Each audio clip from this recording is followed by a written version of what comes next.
مجبور ہیں جس میں تمام، کیسی طاعت ہوگی وہ جس میں ہو خود حق بھی شریک ہے، جو طاعت سے بری جس کا نہیں کوئی شریک۔ ایک مرتبہ اور بآواز بلند جھم کر درود شریف کا نذرانہ پیش کریے۔ اللہم صلی علی سیدنا محمد وعلی آلہ وصحبہ افضل صلواتک وعدد معلوماتک وبارک وسلم صلاۃ وسلام علیک یا رسول اللہ۔ محترم سامعین اکرام، ایک مسئلہ اخبارات میں اور سوشل میڈیا پر بہت گشت کر رہا ہے، وہ مسئلہ یہ ہے کہ عید میلاد النبی صلی اللہ علیہ وسلم کے دن حیدرآباد میں ایک مقام پر خطبہ عید میلاد کے ساتھ باجماعت نفل نماز بھی ادا کی گئی، جس کے بارے میں وہابی، دیوبندی، جماعت اسلامی، اہل حدیث اور جتنے اہل سنت والجماعت کے خلاف ہے بہت ہی شور مچا رہے ہیں، بہت ہی واویلا، اور اس کو بنیاد بنا کر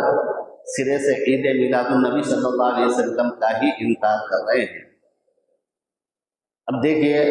سب سے پہلے ایک اہم مسئلہ آپ کے سامنے میں رکھوں گا۔ وہ مسئلہ یہ ہے کہ نفل نماز کی جماعت بنانا رمضان شریف میں تو بالاتفاق جائز ہے۔ اب رمضان شریف کے علاوہ دیگر جو اہم راتیں ہیں اس میں بھی نفل نماز کی جماعت بنا سکتے ہیں۔ اسی طریقے سے صلاۃ الکسوف، صلاۃ الاستسقاء، کسوف یعنی سورج گرہن کی نماز، اس کی بھی جماعت بنا سکتے ہیں، اور صلاۃ الاستسقاء بارش نہ ہو تو اس کی بھی جماعت بنا سکتے ہیں۔ اب بھی اس سے ہٹ کر کوئی دوسری نفل نماز ہے تو اس کی جماعت بنانا ناجائز یا حرام نہیں ہے، مکروہ ہے، تنزیہ ہے۔ مکروہ ہے، تنزیہ ہے، یعنی حلال کے قریب، تحریمی بھی نہیں ہے۔ مکروہ کی دو قسمیں ہیں، ایک تحریمی ایک تنزیہ۔ تو وہ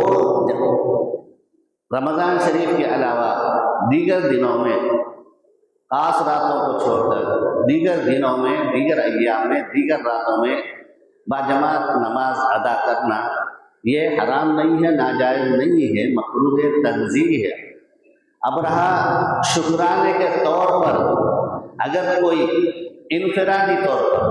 الگ الگ نماز پڑھتا ہے، یہ تو بالاتفاق جائز ہے کہ کسی بھی شکرانے میں ہو، کسی بھی کچھ بھی ہم پر اللہ کی نعمت کے عوض میں ہم شکرانہ ادا کرتے ہیں تو یہ ہر کوئی ادا کرتا ہے۔ اور عید میلاد النبی صلی اللہ علیہ وسلم کے دن اگر کوئی امتی انفرادی طور پر اپنی علیحدہ 2 رکعت نفل نماز شکرانے کے طور پر ادا کرتا ہے، یہ تو بالکل جائز ہے، بڑی اچھی بات ہے۔ اب رہا جماعت کے ساتھ بنانا تو یہ ناجائز یا حرام نہیں ہے، مکروہ تنزیہ ہے۔ تو مکروہ تنزیہ جو حلال کے قریب ہے، اور ایسے وقت میں جبکہ امت میں بگاڑ پیدا ہو رہا ہے اور دین سے دوری اختیار کیا جا رہا ہے، تو ایسے وقت میں ایسی نماز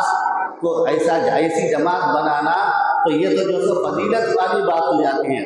چنانچہ بزرگان دین کے حالات میں آتا ہے کہ وہ صلاۃ اوابین کی بھی جماعت ادا کرتے تھے رمضان کے علاوہ، صلاۃ التہجد بھی باجماعت ادا کرتے تھے، صلاۃ التسبیح بھی ادا کرتے تھے۔ تو اب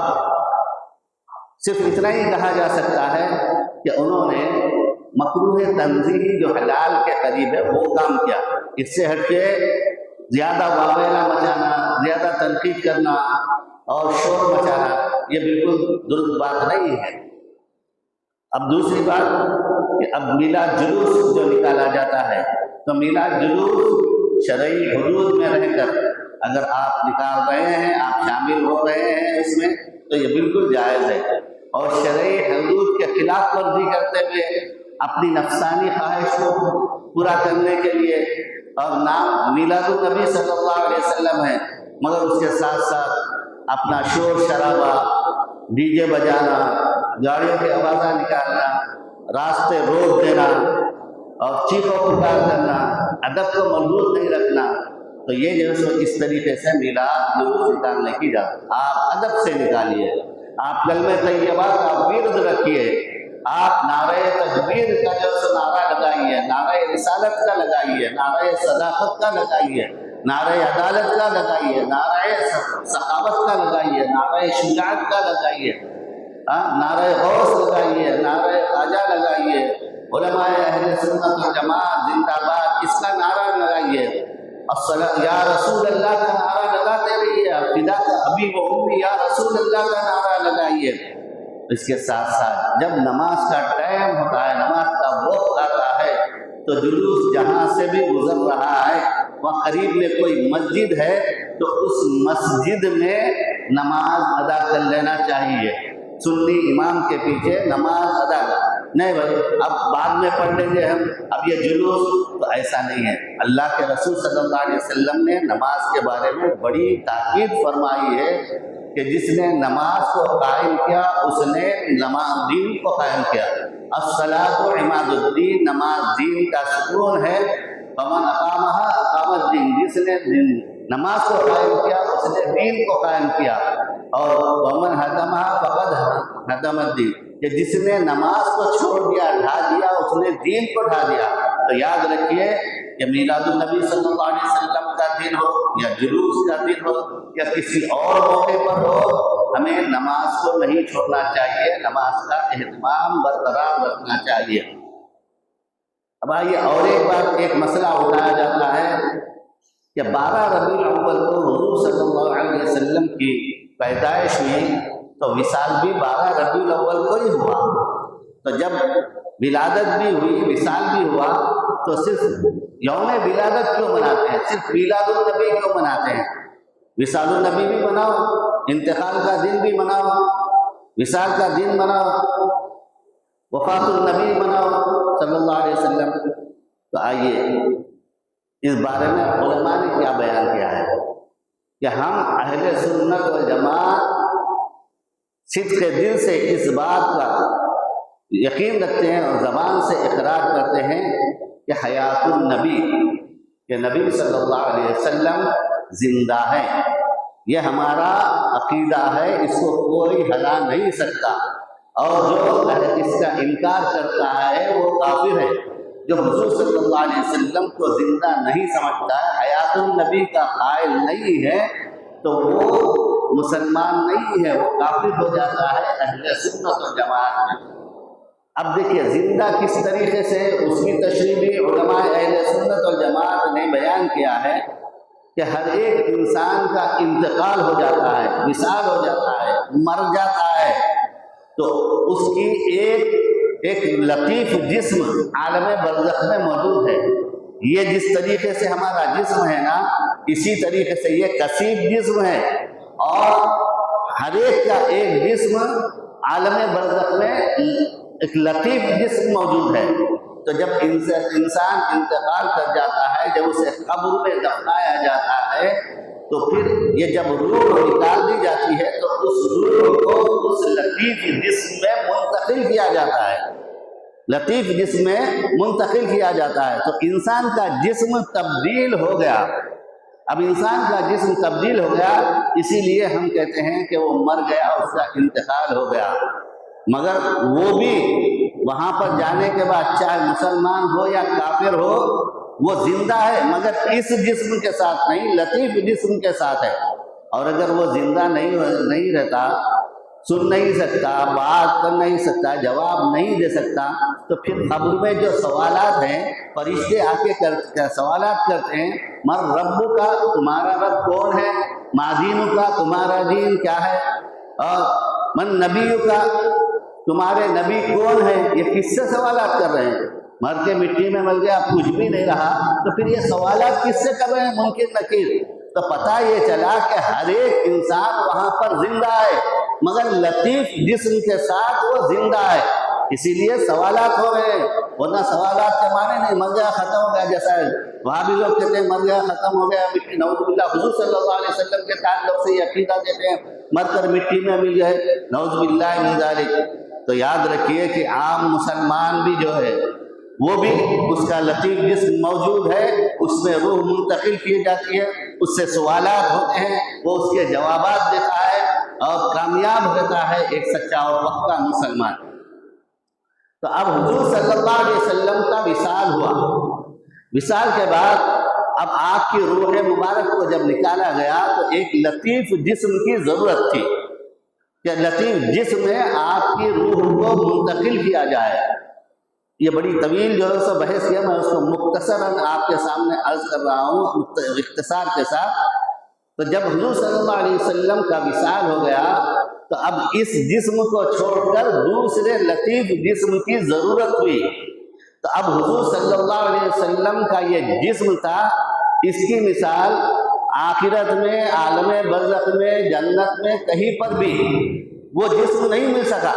کہ جو حضور صلی اللہ علیہ وسلم کا لطیف، اس کے علاوہ کوئی اس سے اچھا جسم ہو، کیونکہ حضور صلی اللہ علیہ وسلم جو لباس بشریت میں تشریف لائے ہیں اس جسم کی بھی کوئی مثال نہیں ہے، نہ اس دنیا میں ہے نہ عالم برزخ ہے، کہیں پر بھی آپ کے جسم مبارک کی مثال نہیں ہے۔ وہی اتنا لطیف تھا وہ جسم مبارک کہ جب آپ پٹکا باندھتے تھے تو پھر وہ پٹکا نکل جاتا تھا باندھتے۔ اب بتلائیے کہ ہم اگر باندھیں تو پٹکا جو سو باندھنے کا گھیٹی ڈالے تو جو سو نکل جاتا ہے، نہیں نکل جاتا۔ اب اگر کوئی وہابی یہ بولے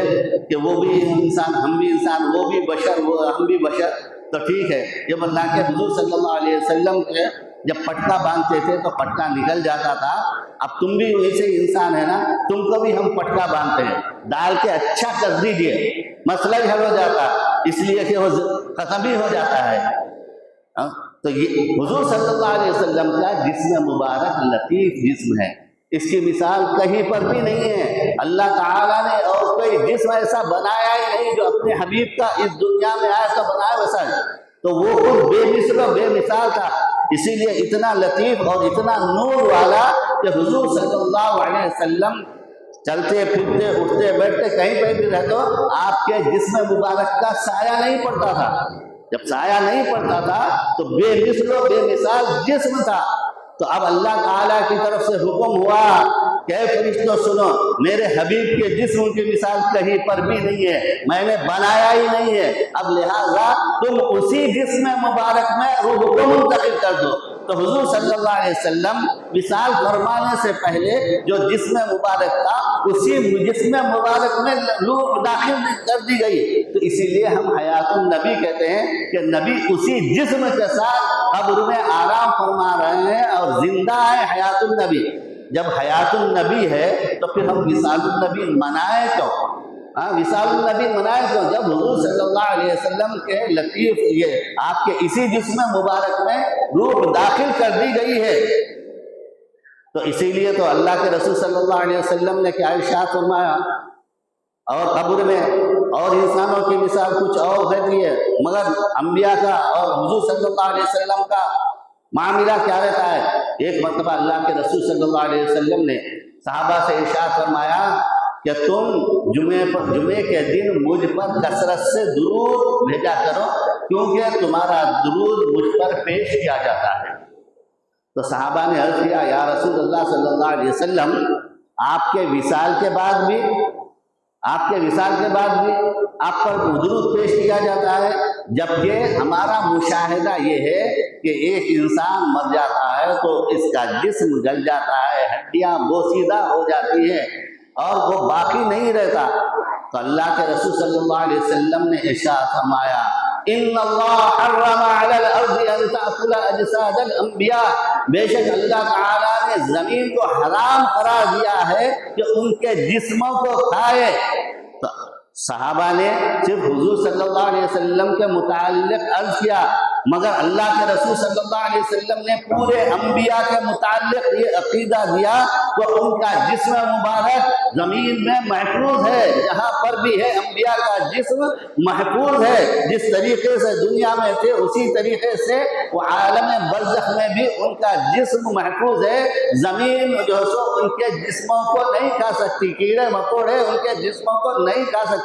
اللہ اکبر۔ اب ایک بات یہاں پر عرض کروں، زمین کو بھی یہ احساس ہے، مٹی کو بھی یہ احساس ہے کہ زمین میں دفن ہونے والا نبی ہے یا غیر نبی ہے، غیر نبی ہے یا غیر نبی ہے، وہ زمین بھی پہچانتی ہے انبیاء کون ہے، غیر انبیاء کون ہے۔ اللہ اکبر۔ تو اب اللہ کے رسول صلی اللہ علیہ وسلم نے ارشاد فرمایا جب تمام انبیاء اپنے جسموں کے ساتھ زندہ ہیں، ان کا جسم محفوظ ہے، تو نبیوں کا اولا، تمہارے نبی تو نبی الانبیاء ہے، سید الانبیاء ہے، خاتم النبیین ہے، سید الانبیاء والمرسلین ہے، تو وہ تو بدرجہ اولا زندہ ہے اور ان پر درود پیش کیا جاتا ہے، بھیجا جاتا ہے۔ تو زندہ ہے واللہ، تو زندہ ہے واللہ، تو زندہ ہے واللہ، تو زندہ ہے واللہ، میری چشم عالم سے چھپ جانے والے۔ تو محترم سامعین اکرام، یہ حیات النبی یہ اہم مسئلہ ہے، جس کو ذہن میں رکھیے۔ وہاں بھی بار بار یہ کہتے ہیں کہ حیات میلاد النبی مناتے ہیں، وصال النبی کیوں نہیں مناتے؟ اس کی وجہ یہ ہے کہ حضور صلی اللہ علیہ وسلم زندہ ہے، ہم اس کے قائل ہیں، تو اسی لیے ہم زندہ نبی کا وصال کا تو یوم نہیں مناتے، ہاں ذکر کرتے ہیں فلاں دن وصال ہوا، کیسا ہوا، کیا ہوا۔ اور جب وصال ہو رہا تھا تو پھر اللہ کے رسول صلی اللہ علیہ وسلم کو کس کی فکر تھی، یہ ہم بیان کرتے ہیں۔ جب وصال ہو رہا تھا تو غسل دینے والوں نے جب دیکھا کہ حضور صلی اللہ علیہ وسلم کے ہونٹ مبارک ہل رہے ہیں اور کچھ آواز آ رہی ہے تو کان قریب کر دیے، تو حضور صلی اللہ علیہ وسلم کے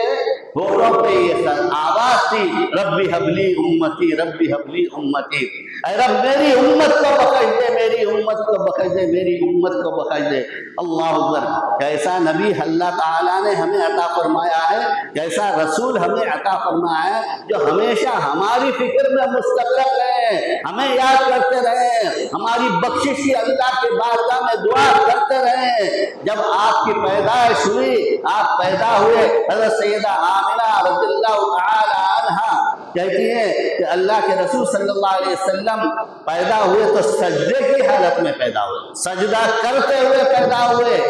اللہ کی عبادت کرتے ہوئے پیدا ہوئے۔ پھر آپ کے ہونٹ ہل رہے تھے تو میں کان لگائی تو نبی ابھی پیدا ہوئے، زبان پر ہے ربی حبلی امتی، ربی حبلی امتی، ربی حبلی، اے میرے رب میری امت کو بخش دے، میری امت کو بخش دے۔ اسی لیے کسی شاعر نے کیا خوب کہا ہے، ربی حبلی امتی کہتے ہوئے پیدا ہوئے، آپ بھی کہیے ربی حبلی امتی کہتے ہوئے پیدا ہوئے، رب نے فرمایا کہ بخشا، رب نے فرمایا کہ بخشا، الصلاۃ والسلام، ربی حبلی امتی کہتے ہوئے پیدا ہوئے، رب نے فرمایا کہ بخشا، الصلاۃ والسلام۔ جو نبی ہمیں پیدائش کے ساتھ ہی نہ بھولے،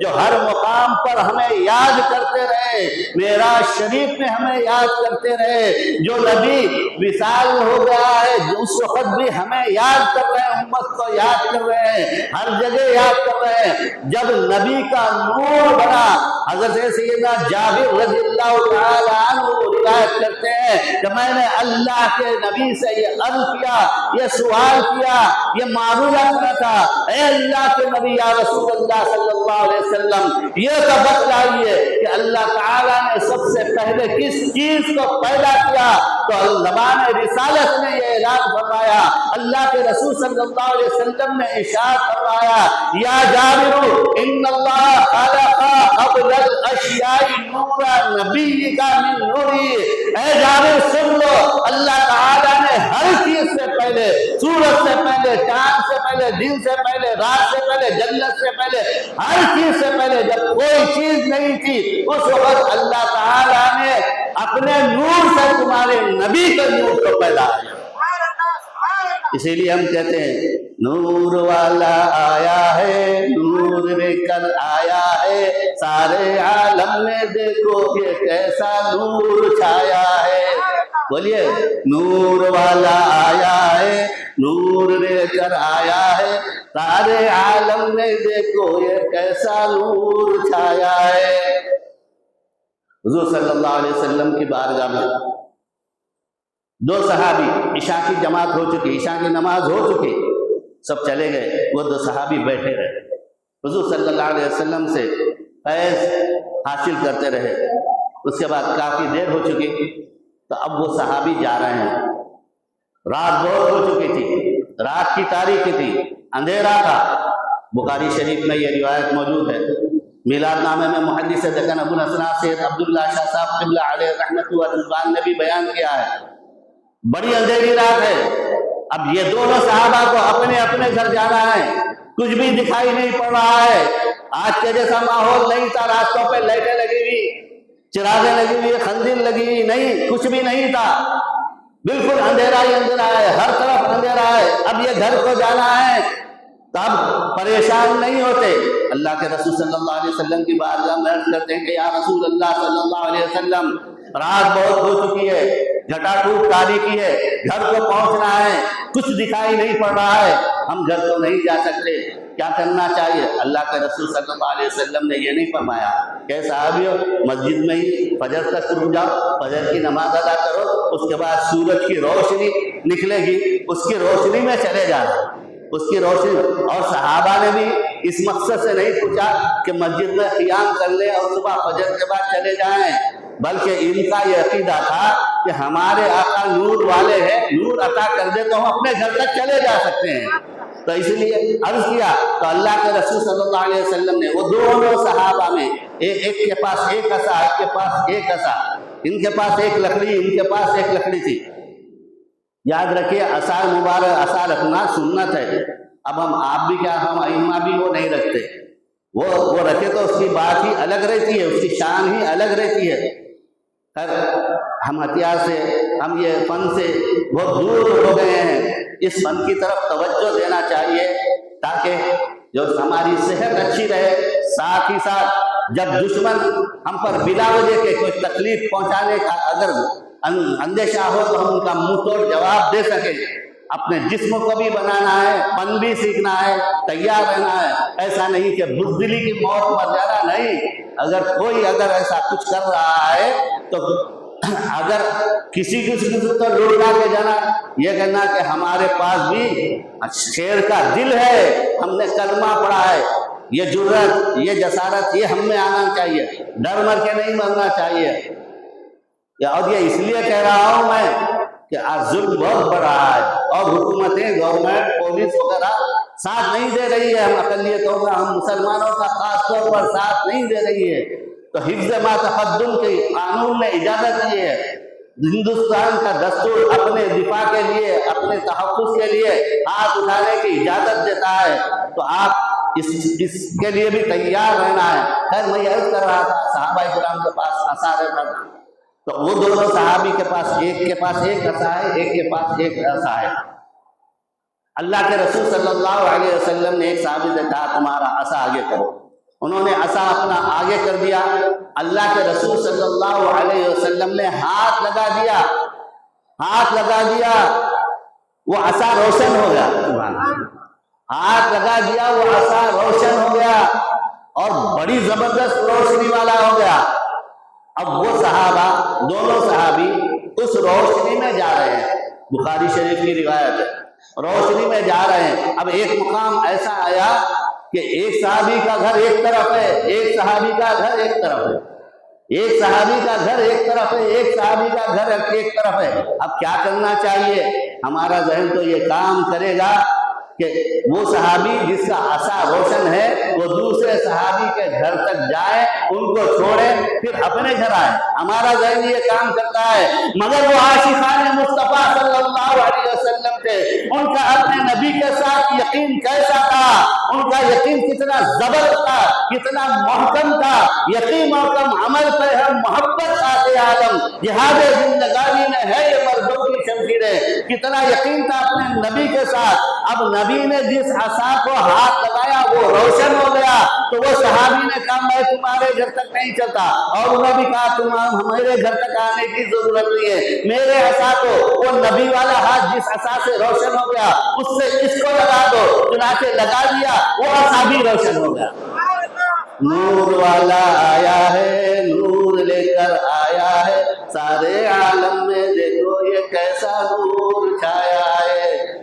یہ عقیدہ رکھنا ہمارے لیے ضروری ہے. یاد رکھیے وہاں بھی بہت جو سب بھٹکا رہے ہیں، گمراہ کر رہے ہیں. ہم اپنے عقائد پر قائم رہنا ہے اور بسد عقیدت و احترام میلاد النبی صلی اللہ علیہ وسلم مناتے رہنا ہے. مگر اتنا ہے کہ اس میں ادب و احترام کو آپ ملحوظ رکھنا. یہ نبی کے میلاد کا مسئلہ ہے، اس میں ذرا بھی بے ادبی ہمارے اعمال برباد کر دے گی. آپ ادب و احترام کو رکھیے اور عشق مصطفیٰ میں ڈوب کر اپنی زبان پر نبی کی عظمت کے ترانے جاری رکھتے ہوئے جائیے. انشاءاللہ تعالی جب ہم نے یہ طریقہ اور یہ طریقہ لائے عمل تیار ہو جائے گا اور اخلاص سے ہم میلاد کا جلوس نکالیں گے تو وہ دن دور نہیں کہ دنیا ہمارے سے کانپ اٹھے گی کہ یہ نبی کے غلام آج بھی ویسے ہی ہیں جو صحابہ کے نقش قدم پر چلنے والے کہ محمد سے وفا تو نے تو ہم تیرے ہیں، یہ جہاں چیز ہے کیا لوح و قلم تیرے ہیں. بار جائے خداوند میں دعا ہے کہ پروردگار ہم تمام کو صراط مستقیم مسلک حق اہل سنت و جماعت پر قائم و دائم رکھے. یا خدا جس میں جب تک کہ ہماری جان رہے کچھ سب سے تیرے محبوب پہ قربان رہے، کچھ رہے یا نہ رہے، پر یہ دعا ہے کہ امیر ندا کو سلامت ہمارا ایمان رہے. وصلی اللہ تعالی علی خیر خلقی ونور عرش سیدنا محمد وعلی آلہ واصحابہ اجمعین برحمتک یا ارحم الراحمین والحمد للہ رب العالمین.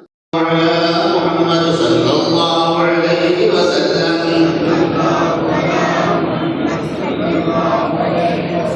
صلی اللہ علی محمد صلی اللہ علیہ وسلم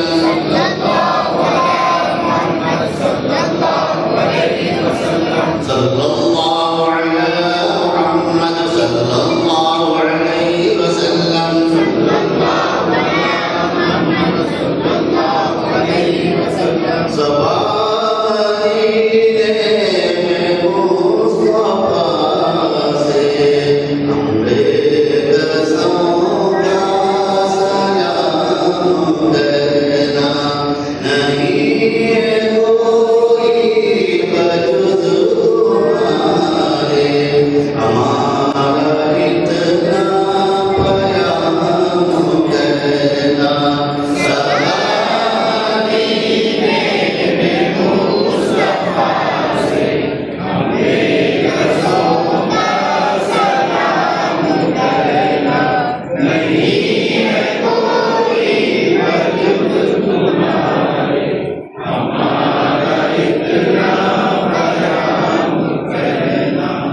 سے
ربنا تقبل منا الفاتحة إلى حضرة النبي محمد المصطفى صلى الله تعالى عليه وآله وصحبه وسلم.